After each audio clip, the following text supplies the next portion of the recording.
Is it the real truth? क्या pregnancy is really becoming very difficult? It's just the stress. What are you observing? The pregnancy actually is becoming more safer as modern lives are coming, because pregnancy delivery they are not only physiological processes but things can go wrong also. तो उस case में उनको doctors की जरूरत पड़ती है, hospitals की जरूरत पड़ती है, लेटेस्ट एडवांसेस की जरूरत पड़ती है, तो वो तो सेफर होता जा रहा है। एक जो मिथ मैं देख रही हूँ दैट अगर आपको पीसीओएस है, क्योंकि हम पीसीओएस का रेट इंडिया में बहुत ज़्यादा बड़ा है, and if there is a PCOS then pregnancy होना बहुत मुश्किल है। आपकी क्या राय है सर इस पर? पॉलीसिस्टिक ओवेरियन सिंड्रोम एक कंडीशन है जो आजकल बहुत कॉमन होता जा रहा है। ऑलमोस्ट 25 से 30% लड़कियों को यूजली हो रहा है और मेरे पास बहुत सारे केस हैं। तो उसका पार्टली कारण ये है कि आजकल थोड़ी सी ओबेसिटी, वेट ज़्यादा होता जा रहा है और थोड़ा जंक भी बच्चे खाना पसंद कर रहे हैं। तो वेट गेन होना, ये होना और फिजिकल एक्टिविटी कम कर रहे हैं। हाई रिस्क प्रेगनेंसी होती क्या है? हाई रिस्क प्रेगनेंसी क्या है कि वो प्रेगनेंसी जो कोई कारण से कॉम्प्लिकेटेड है,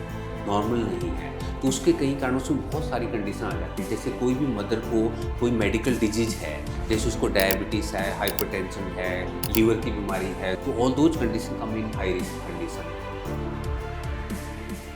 Let me introduce you to someone who needs no introduction in the field of women's health.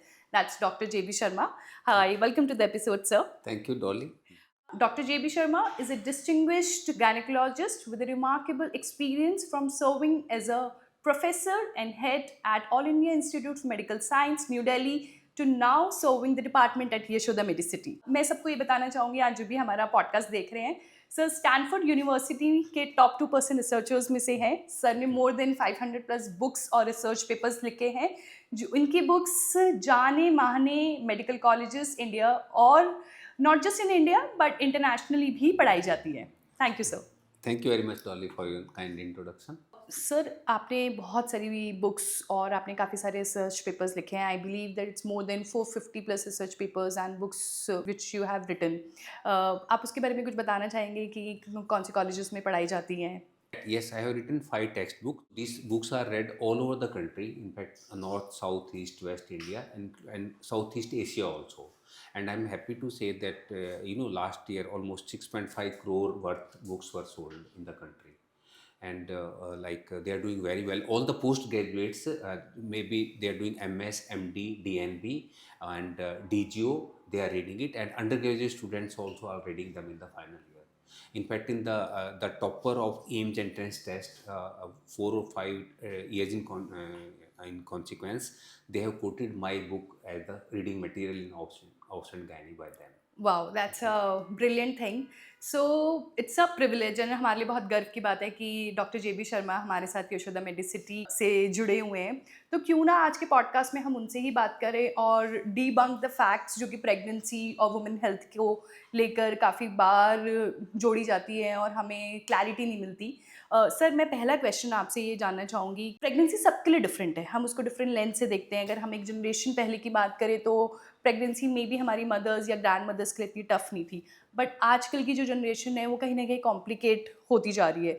तो आप जो डेली ओपीडीज में देखते हैं, is it the real truth? क्या pregnancy is really becoming very difficult, या सिर्फ ये इट्स जस्ट द स्ट्रेस और something? What are you observing? The pregnancy actually is becoming more safer as modern lives are coming, because pregnancy delivery they are not only physiological processes but things can go wrong also. कभी कभी इसमें हो जाता है, तो उस case में उनको डॉक्टर्स की ज़रूरत पड़ती है, हॉस्पिटल्स की ज़रूरत पड़ती है, लेटेस्ट एडवांसेस की ज़रूरत पड़ती है, तो वो तो सेफर होता जा रहा है। पहले आप ध्यान रखो कि जो राइट एज है, तो मतलब बेस्ट एज जो 25 से 30 साल के बीच बेस्ट एज है बच्चा करने के लिए, उस टाइम सबसे कम कॉम्प्लिकेशन होती हैं। तो यही मैं उनको कहना चाहूँगा कि आप बिल्कुल करियर का भी ध्यान रखो, आप अपना प्रोफेशन बनाओ करो, बट प्लीज़ मतलब 28 और 30 साल के बीच की एज जो बेस्ट एज है आज की डेट में भी बच्चा करने के लिए।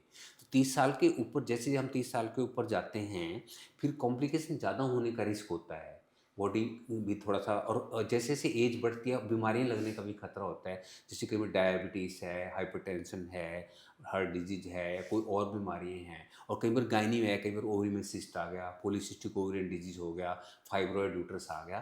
तो जैसे जैसे एज बढ़ती है ये और बीमारी होना ज़्यादा हो जाता है, उसके कारण से प्रेगनेंसी कॉम्प्लिकेट हो जाती है, ना कि मॉडर्न एज के कारण से। बिल्कुल सर, इवन सर अगर हम रूरल एरियाज़ पे भी बात करें तो वहाँ पे जितना भी लोग प्रेफ़र करते हैं कि हॉस्पिटल में ही मदर की डिलीवरी हो, बिकॉज़ वहाँ पे सारा इंफ्रास्ट्रक्चर और वहाँ पे सारे doctors equipped with all necessary information होता है। आपने एग फ्रीज़िंग की बात करी। Egg freezing, do you think so that egg freezing एक नया कॉन्सेप्ट है? कितने आप इस ट्रेंड को किस तरीके से इंक्रीज़ होते हुए देख रहे हो? कौन से एज ग्रुप्स के लोग ज़्यादा आ रहे हैं एक फ्रीजिंग को लेते हुए, and is there any I would say myth around it? क्या ये एकदम सेफ प्रोसेस है? What do you suggest, as a gynaecologist, do you tell people that they can choose option as egg freezing as a valid option? Okay. हाँ, मैं मतलब IVF या उसमें reproductive medicine में उतना ज़्यादा एक्सपर्ट नहीं हूँ, जनरल ऑब्स गायनी करता हूँ। बट येस, हमारे पास बहुत सारे पेशेंट्स आ रहे हैं, पर मैं उनको यही बोलता हूँ कि आप एग फ्रीजिंग की जगह आप अपना शादी करो और बच्चे की कोशिश करो। अब ठीक है, कई बार 34-35 साल यदि उसकी उम्र हो रही है, बट बाय दैट टाइम कई बार एग बहुत कम हो जाते हैं, फ्रीजिंग के लिए उतने बचते ही नहीं। तो यदि उनको एग फ्रीजिंग करना भी है तो 30 years is the age when they should get egg freezing done. लेकिन बच्चे करने के लिए जो बॉडी की मतलब एज है, वो प्रेफरेबली 25 टू 30 ईयर्स है, बट मैक्सिमम उसको स्ट्रेच करके 35 तक भी ले जा सकते हैं। आफ्टर 35 में प्रेगनेंसी होने के चांस काफ़ी कम होने के रिस्क होते हैं। आप और केस पढ़ते होंगे कि 38 ईयर की ओल्ड लेडी को बच्चा हुआ, 42 को भी मैंने भी लास्ट ईयर सीजरियन किया था, कभी कभी होता है, but there exception rather than rule. तो बेस्ट एज जो प्रेगनेंसी के लिए है वो 25 टू 30 ईयर्स है, और अप टू 35 तक भी हम कर सकते हैं। बट आफ्टर 35 फिर सिग्निफिकेंट रिडक्शन हो जाता है, यूजुअली आईवीएफ है उनकी ज़्यादा जरूरत पड़ती है। Okay. So my next question is, pregnancy को लेकर बहुत सारे मिक्स्ड चीज़ें सवाल चलती रहती हैं, और कहीं न कहीं हमें कुछ चीज़ें घर से सुनने को मिलती हैं, then there are tips on the internet and रिश्तेदारों के tested rules. So in all of this it creates a lot of confusion, जो कि कंसीविंग मदर होती हैं, जो कि मदर हैं, कि वो कि क्या मिथ है या क्या फैक्ट है। For instance, the first trimester you can't travel, you can't do exercise much. Then the second thing is आपको प्रेगनेंसी में पाइनएप्पल या फिर आपको पपाया नहीं खाना चाहिए। एंड एक जो मिथ मैं देख रही हूँ दैट अगर आपको पीसीओएस है, क्योंकि हम पीसीओएस का रेट इंडिया में बहुत ज़्यादा बड़ा है, and if there is a PCOS then pregnancy होना बहुत मुश्किल है। आपकी क्या राय है सर इस पे? पॉलीसिस्टिक ओवरियन सिंड्रोम एक कंडीशन है जो आजकल बहुत कॉमन होता जा रहा है। ऑलमोस्ट 25 से 30% लड़कियों को, यूजली अनमैरिड लड़कियों को ये हो रहा है, और मेरे पास बहुत सारे केस हैं। और ये सारे मतलब मेडिकल स्टूडेंट्स हैं, नर्सिंग स्टूडेंट्स हैं, अपने कॉलेज की स्टूडेंट्स हैं। तो उसका पार्टली कारण ये है कि आजकल थोड़ी सी ओबेसिटी, वेट ज़्यादा होता जा रहा है। एक बच्चे आजकल एक्सरसाइज और या वो नहीं कर रहे, और थोड़ा जंक भी बच्चे खाना पसंद कर रहे हैं, जैसे पिज़्ज़ा, बर्गर वगैरह, ये वाली चीज़ें हैं। तो वेट गेन होना, ये होना, और फिजिकल एक्टिविटी कम कर रहे हैं, प्लस इवन एडल्ट्रेट फूड भी में एक कारण हो सकता है उसका। तो ये सब कारणों के कारण से पीसीओएस ज़्यादा हो रहा है। फिर PCOS itself can cause actually infertility और irregular periods. But sir does it means that pregnancy possible नहीं है अगर नहीं नहीं, किसी को प्रेगनेंसी पीसीओएस है? पॉसिबल है बिल्कुल। PCOS is a lifestyle change, इसमें हम प्रेगनेंसी बिल्कुल पॉसिबल है। ओनली थिंग कि उनको हेल्प की ज़रूरत पड़ती है। यूजुअली इनमें कई बार एग नहीं बनता पीसीओएस में, है ना, और पीरियड इरेगुलर होते हैं, तो हम उनको फिर उसके लिए मेडिसिन हमें कई बार देना पड़ता है, एग बनाने की मेडिसिन, जैसे लेट्रोजोल की टैबलेट है और टैबलेट्स हैं। तो उनको ऐसे केस में मतलब वो पहले 3 से 6 महीने अपने आप नेचुरल वे में ट्राई कर सकते हैं, स्पेशली यदि वो 30 साल से कम उम्र है। लेकिन यदि उनको नहीं प्रेगनेंसी हो रही, देन उनको डॉक्टर्स को, गायनिकोलॉजिस्ट को दिखाना चाहिए, और यूजुअली वो उनके टेस्ट करते हैं, और टेस्ट के बाद हल्की सी मेडिसिन के साथ, एग बनाने की मेडिसिन के साथ, उनको प्रेगनेंसी का बहुत अच्छा चांस होता है। तो ये कहना है कि उनको बच्चा नहीं होगा गलत है, बट हाँ, उनको थोड़ी सी डिफ़िकल्टी आ सकती है, और यूजुअली थोड़ी हेल्प की ज़रूरत पड़ सकती है। कभी कभी आईवीएफ के लिए भी जाना पड़ सकता है। मैं आपसे कुछ जानना चाहूँगी, स्पेशली व्हेन वुमेन कंसीव और उनका फर्स्ट ट्राइमेस्टर होता है, तो बहुत बार ये सुना गया है कि आपको पहले महीने में कोई भी भारी सामान नहीं उठाना चाहिए, ठीक है, या फिर आपको एक्सरसाइज भी नहीं करनी चाहिए, चलना फिरना भी हमें एक लेवल पे रखना रखना होता है। बेसिकली या इसके बारे में बहुत सारे मिथ्स हैं, बट द फैक्ट कुछ और ही हैं। तो बेसिकली ये हमें देखना है, यदि एक नॉर्मल प्रेगनेंसी है और उसको कोई हाई रिस्क फैक्टर नहीं है, उस केस में कोई रेस्ट्रिक्शन की ज़रूरत नहीं है। और यदि उसको कोई ब्लीडिंग या स्पॉटिंग नहीं है या कोई पेन नहीं है, वो सब कुछ एक्टिविटी कर सकती है। But as a general principle तक उसका ये कारण है, लोग क्यों बोलते हैं कि उनको रेस्ट करना चाहिए या आपस में संबंध भी नहीं बनाने चाहिए, उसका एक कारण है, यदि पेशेंट को ब्लीडिंग है या उसकी टेंडेंसी है, जैसे किसका पहले मिसकैरेज हुआ है, या पेशेंट को लो लाइन प्लेसेंटा है, पेशेंट को उनका शॉर्ट सर्विक्स है, तो वो कंडीशन जिसमें हाई रिस्क फैक्टर है, जिसमें उसके एबॉर्शन होने का ज़्यादा चांस है, तब हम रेस्ट एडवाइस करते हैं। अदरवाइज नॉर्मल प्रेगनेंसी में कोई रेस्ट की ज़रूरत नहीं है। यदि इसे नॉर्मल अपने आप प्रेगनेंसी हुई है और अल्ट्रासाउंड वगैरह हो चुका है और उस पर सब कुछ नॉर्मल है, तो पेशेंट अपना सब कुछ नॉर्मल एक्टिविटी कर सकती है। But at the same time हम प्रेगनेंसी में एक्स्ट्रा हैवी वर्क अवॉइड करना चाहेंगे, बहुत हैवी। उसका ये मतलब कारण है कि थोड़ा सा, नॉट कि उससे रिलेटेड डायरेक्ट रिलेशन है एबॉर्शन होने का, बट जनरली मतलब बहुत हैवी वेट लिफ्टिंग, बहुत हैवी वर्क, ऐसे हैवी योगा जैसे सूर्य नमस्कार वगैरह, ऐसे स्ट्रॉन्ग वो ना करें पोस्चर वाले। But normal yoga is very good in pregnancy, normal exercise are very good in pregnancy, walking, breathing exercise they are very good. But it is said so हमें अपनी प्रेगनेंसी में yoga and light meditation and light yoga करना चाहिए. So do you advise that we can do gym also in our pregnancy phase? Gym भी light वाला gym रखना, बहुत heavy weight वाला है, स्ट्रॉन्ग जिम अवॉइड करना है।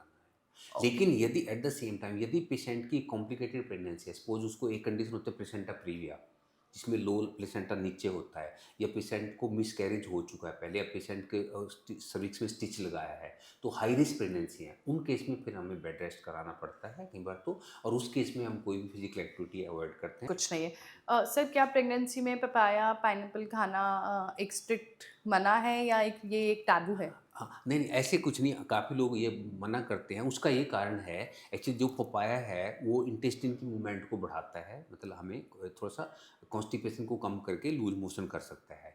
तो जो यूट्रस के मसल्स हैं, स्मूथ मसल, वो सेम हैं जैसे इंटेस्टाइन के मसल्स हैं। तो यदि ये लगता है कि यदि पपाया खाने से इंटेस्टाइन के मसल्स स्टिमुलेट हो रहे हैं, तो कहीं यूट्रस के मसल भी स्टिमुलेट ना हो जाएँ, तो थोड़ा-सा ऐसे होता है कि कहीं पपाया खाने से थोड़ा मिसकैरेज होने का या जल्दी बच्चा होने का खतरा हो सकता है। तो इसीलिए हम बोलते हैं कि बहुत मतलब थोड़ा बहुत पपाया का टुकड़ा हम खा सकते हैं, excess of papaya should not be eaten in pregnancy.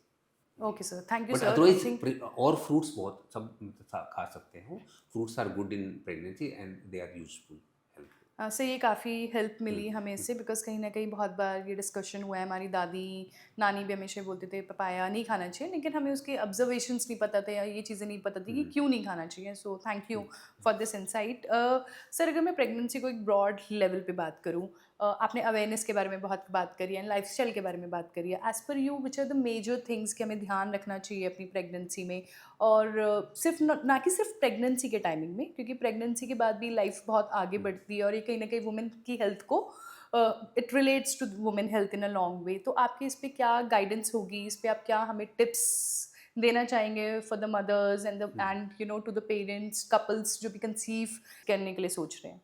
हाँ, जो करने के लिए सोच रहे हैं उनको मतलब इट मेक सेंस कि प्रेगनेंसी प्लान करने से पहले आज की डेट में, यदि क्योंकि थोड़ा सा लेट मैरिज हो रही हैं, तो मैं चाहूँगा कि हम प्रेगनेंसी प्लान करने से पहले एक डॉक्टर को, ऑब्स गायनी वाले को, गायनी को एक बार विजिट कर लें। तो उस केस में वो हम हस्बैंड वाइफ दोनों को एग्जामिन कर लेते हैं, कुछ जरूरत पड़ते हैं उनके टेस्ट करा लेते हैं, और एक ये पता चल जाता है कि उनको कोई ऐसी कोई बीमारी तो नहीं है जिसका इलाज हमें प्रेगनेंसी ट्राई करने से पहले करना चाहिए। और एक है कि सब लेडीज जो प्रेगनेंसी की ट्राई कर रहे हैं, हम उनको फॉलिक एसिड की टैबलेट देते हैं। तो ऐसा देखा गया है कि यदि फॉलिक एसिड की टैबलेट पे प्रेगनेंसी हो, तो उससे बच्चा हेल्दी होने के ज़्यादा चांस होते हैं, और बच्चे में माल फॉर्मेशन है, जैसे न्यूरल ट्यूब डिफेक्ट हैं, हार्ट डिफेक्ट्स हैं, वो कम होते हैं। तो इसलिए आइडली सब, और फॉलिक एसिड बिल्कुल सेफ टैबलेट है, विटामिन ही तो है वो। तो इसलिए सबको प्रेगनेंसी उस पर करनी चाहिए। और दूसरा है कि कई बार यदि लेडी को कोई ऐसी कंडीशन है, जैसे हार्ट की कंडीशन है, ब्लड प्रेशर की कंडीशन है, उसके लिए उस डायबिटीज़ है, तो उसके लिए हम उसके हेल्थ को ऑप्टिमाइज़ करें before she tries for conception. That means हम उसको, कई कई ब्लड प्रेशर की टैबलेट्स हैं, जैसे एनालाप्रिल वगैरह हैं, एस इनहिबिटर हैं, वो बहुत अच्छी ड्रग्स हैं, लेकिन प्रेगनेंसी में वो बैन है, वो बच्चों को नुकसान कर सकती हैं। तो यदि कोई लेडी हाइपरटेंसिव है और उसको वो दवाई चल रही है, तो वो हमें हमारे पास आए, हम उसकी दवाई बदल के ऐसी दवाइयाँ देंगे जो प्रेगनेंसी में सेफ़ हैं। इसी तरह डायबिटीज़ के लिए है, इसी तरह और डिजीज ऐसे डायबिटीज़ हमारे पास पेशेंट आते हैं, अनकंट्रोल्ड डायबिटीज़ के साथ प्रेगनेंसी होगी, तो यदि ब्लड शुगर बहुत ज़्यादा हो और उसमें प्रेगनेंसी हो जाए, तो बच्चे में डिफेक्ट होने के बहुत हाई चांस हो जाते हैं। तो इसलिए हम उसको चाहेंगे कि मतलब उसकी डायबिटीज़ या कोई और बीमारी, उसको कोई भी है, मेडिकल कंडीशन है, रोमेटोइड आर्थराइटिस है, और बड़ी सारी बीमारियाँ, ल्यूपस है, तो हम उनको पहले अंडर कंट्रोल करें उन दवाइयों से जो प्रेगनेंसी के लिए भी सेफ़ हैं। और जब उसका हेल्थ ऑप्टिमाइज हो जाए, जैसे किडनी की कंडीशन है ऐसे ही, तो तभी वो प्रेगनेंसी करे। सर, आजकल हाई रिस्क प्रेगनेंसी के बारे में बहुत ज़्यादा डिस्कशन हो रहा है. So actually high risk pregnancy होती क्या है? जो भी कपल्स प्लान कर रहे हैं, तो अगर हम उन्हें कुछ गाइड्स कर सकें कि व्हाट डू यू सजेस्ट, कुछ स्टेप्स आप जो बताना चाहेंगे कि इन सब स्टेप्स को फॉलो करते हुए वो रिड्यूस हो जाए? हाई रिस्क प्रेगनेंसी क्या है कि वो प्रेगनेंसी जो कोई कारण से कॉम्प्लिकेटेड है, नॉर्मल नहीं है, तो उसके कई कारणों से बहुत सारी कंडीशन आ जाती हैं। जैसे कोई भी मदर को कोई मेडिकल डिजीज है, जैसे उसको डायबिटीज़ है, हाइपरटेंशन है, वो कोई और दिल की बीमारी है, या उसको कोई मतलब उसके लीवर की बीमारी है, गुर्दों की बीमारी है, ऐसे। तो all those condition come in high risk condition. Even anaemia in pregnancy है, एनीमिया है। तो ऐसी कंडीशन में मतलब थोड़ा सा प्रेगनेंसी आउटकम उतना अच्छा नहीं होता, तो उसका इफ़ेक्ट माँ की हेल्थ पे भी पड़ सकता है और बच्चे की हेल्थ पे भी पड़ सकता है। तो ऐसी कंडीशन, एक तो ये मतलब ये नहीं कि एक्चुअली हाई रिस्क प्रेगनेंसी आजकल ज़्यादा हो रही हैं, थोड़ी हो भी रही हैं, क्योंकि उसका कारण ये है कि प्रेगनेंसी हम लेट कर रहे हैं। जैसे आप 35 ईयर्स की एज में प्रेगनेंसी करेंगे, तो उसमें कॉम्प्लिकेशन ज़्यादा होने का रिस्क है। तो इसलिए मैं चाहूँगा कि हमें कोई भी प्रेगनेंसी को आजकल सीरियसली लेना चाहिए। सो सर, कहीं न कहीं हमें घबराना नहीं चाहिए, बिकॉज़ हर डिज़ीज़ का ट्रीटमेंट अवेलेबल है। इट्स वेरी इंपॉर्टेंट कि आप जाएँ हॉस्पिटल और अपने डॉक्टर से बात करें, सारे टेस्ट कराएँ। और हाई रिस्क प्रेगनेंसीज़ का मतलब ये नहीं कि वो पूरी की पूरी कॉम्प्लिकेटेड है। It can be manageable with the right care, with the proper treatment, and everything it becomes safe. And when the mother delivers a baby, I think that's the best thing to have ultimate it. Joy. Yes, completely. Sir, अरे हमने इतनी सारी बात करी, हमने कुछ diseases की बात करी जहाँ पे हाई रिस्क कॉम्प्लिकेशंस आ जाते हैं। मुझे कहीं न कहीं लगता है कि जो वुमेन्स हैं वो अपने फ़ियर्स को ओपनली रख नहीं पाती हैं। अ, वहाँ पे फैमिली सपोर्ट बहुत इम्पोर्टेंट है। हॉस्पिटल सपोर्ट तो डेफ़िनिटली है ही, बट मुझे ऐसा लगता है कि before hospital support, family support पहले आता है। So what's your perspective on this? आप थ्रू दिस पॉडकास्ट आप क्या लोगों को बोलना चाहेंगे कि वो अगर ऐसा कुछ भी हो रहा है, वो अपने पार्टनर से बात करें, फैमिली से बात करें, एंड देन फिर हॉस्पिटल आएँ? या thank you, that's a very good question. Yes, मतलब फैमिली सपोर्ट बहुत ज़्यादा इंपॉर्टेंट है, क्योंकि एक लेडी जो प्रेग्नेंट होती है वो अकेले अपनी प्रेगनेंसी को नहीं संभाल सकती, उसको हेल्प की ज़रूरत है। उसको घर का भी काम करना होता है, और आजकल यूजली लेडीज़ जॉब भी करती हैं, और on top of that pregnancy है। प्रेगनेंसी में बहुत सारे फिजियोलॉजिकल चेंजेज होते हैं, जैसे शुरू में थोड़ी सी उल्टी ज़्यादा लगती है, नौजिया होता है, और मतलब कई बार भूख नहीं लगती, या और इशू होते हैं। तो इसलिए उसके उसको अपने पार्टनर हस्बैंड की बहुत सपोर्ट की ज़रूरत है, मदर इन लॉ घर वाली फैमिली की ज़रूरत है।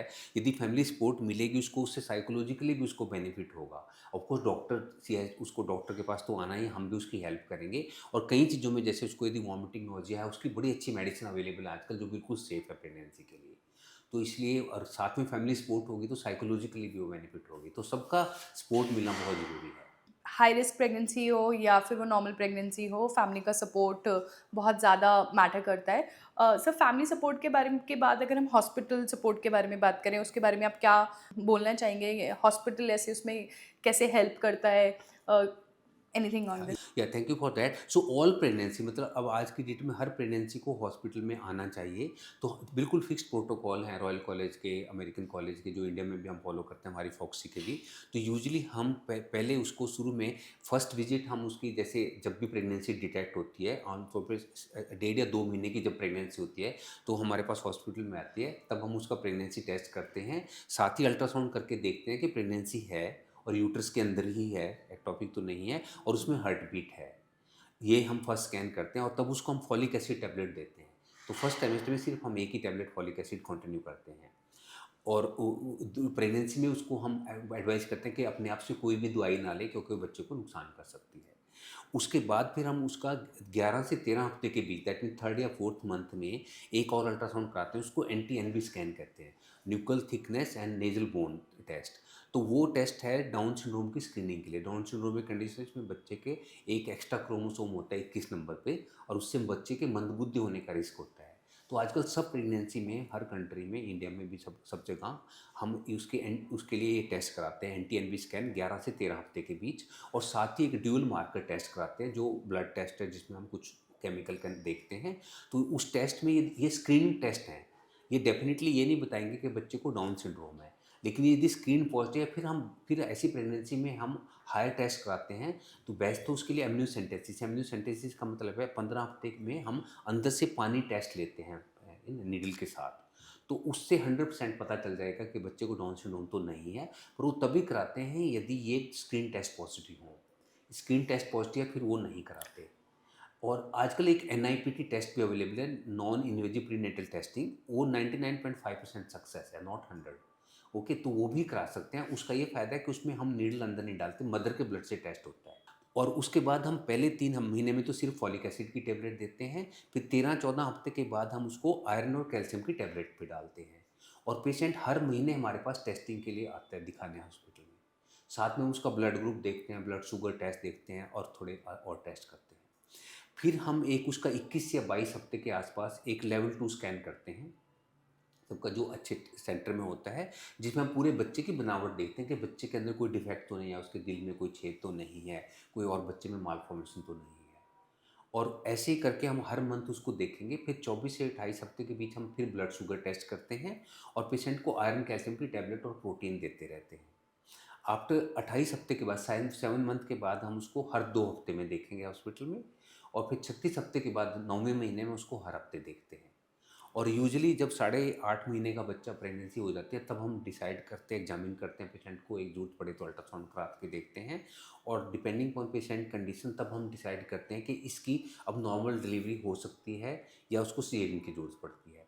तो हमारी कोशिश हमेशा नॉर्मल डिलीवरी की होती है। नॉर्मल डिलीवरी बेस्ट है, मदर के लिए भी बच्चे के लिए भी। और वो हम उसके लिए हम 40 हफ्ते तक वेट कर सकते हैं। लेकिन कुछ कंडीशन है जहाँ पे हमें थोड़ा 2 हफ्ते पहले डिलीवरी करना पड़ सकता है। जैसे यदि मदर को शुगर है या मदर को कोई और बीमारी है, तो उस केस में ICP एक कंडीशन होता है, इसमें खुजली वगैरह मचती है, तो उन कंडीशन में कई बार हम 38 वीक्स पे डिलीवरी कर देते हैं, दैट मीन 2 हफ्ते पहले। और यदि हमें लग रहा है कि इसमें नॉर्मल डिलीवरी करना पॉसिबल नहीं है या रिस्क है माँ के लिए या बच्चे के लिए, उस केस में भी सीजेरियन की ज़रूरत पड़ सकती है। जैसे एक कंडीशन होती है प्लेसेंटा प्रीविया ना, उसमें जो प्लेसेंटा है वो नीचे होता है, तो उसमें सीजेरियन ही करना पड़ता है, नॉर्मल डिलीवरी उसमें नहीं कर नहीं कर सकते। हाँ, सकते। ऐसी हड्डी तंग कंट्रैक्टेड पेल्विस बोलते हैं, उसमें नॉर्मल डिलीवरी हो ही नहीं सकती।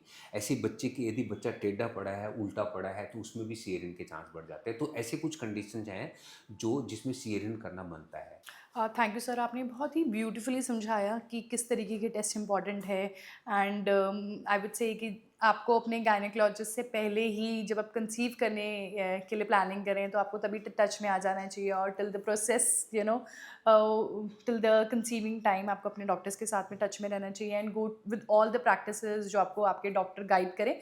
सर, आपने बहुत ही ब्यूटीफुली प्रेगनेंसी को डिकोड किया।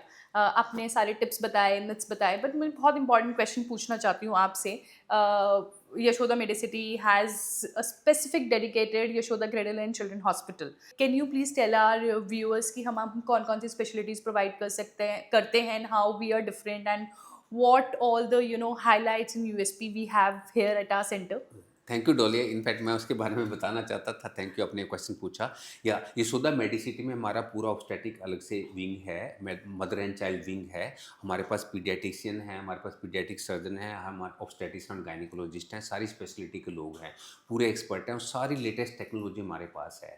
तो एनी प्रेगनेंसी हम नॉर्मल से लेकर अब नॉर्मल तक सब प्रेगनेंसी को डील करते हैं। हमारे पास अक्सर कॉम्प्लिकेटेड केस आते हैं, तो कोई भी यदि मदर है उसको कोई भी कॉम्प्लिकेटेड प्रेगनेंसी है, हार्ट डिजीज़ है, डायबिटीज़ है, कोई भी अदर डिजीज़ है विद प्रेगनेंसी, हम उसके लिए पूरा कैटर कर सकते हैं। हमारे पास पूरी फैसिलिटी अवेलेबल है। अभी हमारे 850 ग्राम का बच्चा पैदा हुआ है और वो बच्चा बिल्कुल ठीक है, तो छोटे बच्चे भी हम कैटर कर सकते हैं। हमारी नर्सरी बहुत अच्छी है और हमारे पास इवन दिल के मरीज़ के बीमार आ रहे हैं। अभी पीछे से हमने मैनेज किया प्लेसेंटा, जिसमें प्लेसेंटा एक्रीटा होता है, जिसमें प्लेसेंटा एडहेरेंट होता है, वो सेपरेट नहीं हो पाता, तो बहुत सीरियस कंडीशन है। हमने उसको टैकल किया, उसमें 2 लीटर से ज़्यादा 2.5-3 लीटर तक ब्लड लॉस हो जाता है, तो हमने किया, उसमें स्टेक्टमी करना पड़ता है। तो हमारे पास सारी फैसिलिटी अवेलेबल हैं और ऐसे केस में हम इवन उनकी हेल्प के साथ, रेडियोलॉजिस्ट, इंटरवेंस रेडियोलॉजिस्ट के साथ की हेल्प के साथ हमने उनके वेसल के अंदर हम बैलून डाल देते हैं, उससे ब्लीडिंग कम होती है। तो हमारे पास वो पूरी फैसिलिटी अवेलेबल है। तो every patient, difficult complicated patient as well as normal deliveries हमारे आ सकते हैं। और हमारे हम आपको वादा करते हैं कि इंटरनेशनल लेवल पे, बिल्कुल इंग्लैंड अमेरिका के लेवल का हम यहाँ केयर आपको प्रोवाइड कराएंगे एट एन अफोर्डेबल प्राइस। अगर आपको एडवांस ट्रीटमेंट, स्पेशलाइज्ड ट्रीटमेंट और एक्सपर्ट गाइडेंस की ज़रूरत है, then we please welcome you at Yashoda Medicity. We have a dedicated center, Yashoda Cradle and Children Hospital at 5th floor.